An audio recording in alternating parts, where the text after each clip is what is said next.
오늘 우리가 이렇게 선 취지는 최근에 박원순 전 시장님의 안타까운 일이 있었고, 그러나 그와 별개로 고소한 전직 비서에 대한 무차별적인 인격 살인 행위가 이어지고 있습니다.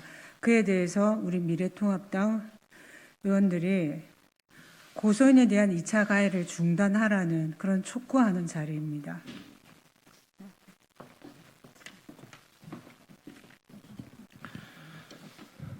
박원순 시장 성추행 의혹 고소인에 대한 2차 가해 중단을 촉구한다.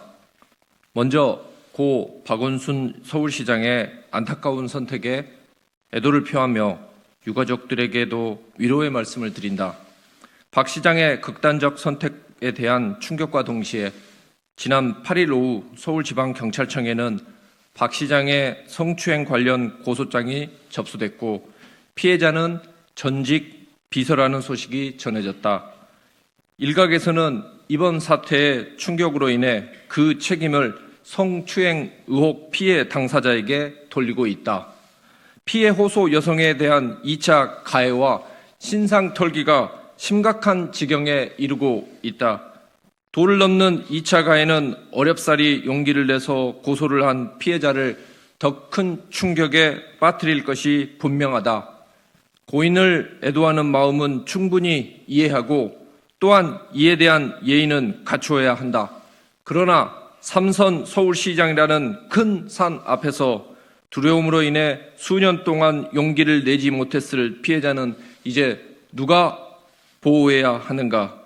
이번 성추행 의혹 고소 사건은 공소권 없음이 되어 경찰에서는 더 이상 사건 조사를 하기도 어렵게 되었다. 고소인은 극악의 고통에서 벗어나기 위해 법적 책임을 묻고자 용기를 냈지만 그 책임조차도 고스란히 떠안게 되는 더 큰 고통을 겪게 된 것이다.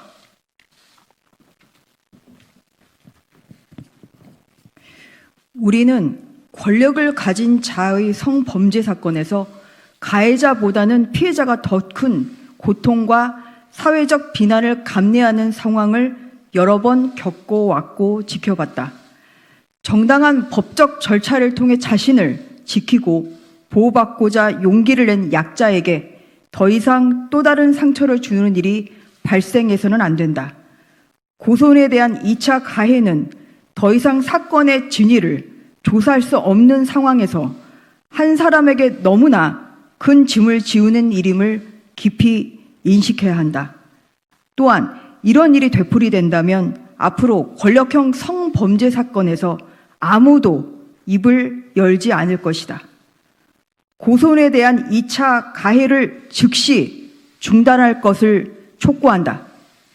우리 미래통합당은 앞으로도 2차 가해가 이어지는지 주시할 것이고 피해자의 용기와 진실이 묻히지 않도록 함께 할 것이다. 힘이 진실이 되는 사회가 아닌 진실이 힘이 되는 사회를 만들어 가겠습니다. 2012년 7월 12일 미래통합당 국회의원 김기현, 박덕흠, 이채익, 박대출, 하태경, 유이동, 이달곤, 김석기, 이철규, 추경호, 성일종, 이만희, 김정재, 김성원, 강대식, 권명호, 김미애, 김병욱, 김승수, 김영식, 김용판, 김웅, 김은혜, 박대수, 박성민, 박수영, 배현진, 백종원, 서범수, 신원식, 안병길, 양금희, 유경준, 유상범, 윤두현, 윤주경, 윤희숙, 이영, 이종성, 전주혜, 정경희, 조명희, 조태용, 최승재, 하영재, 한무경, 허은아, 황보승희 의원 이하 48명의 의원님이 동참해 주셨습니다. 이상입니다.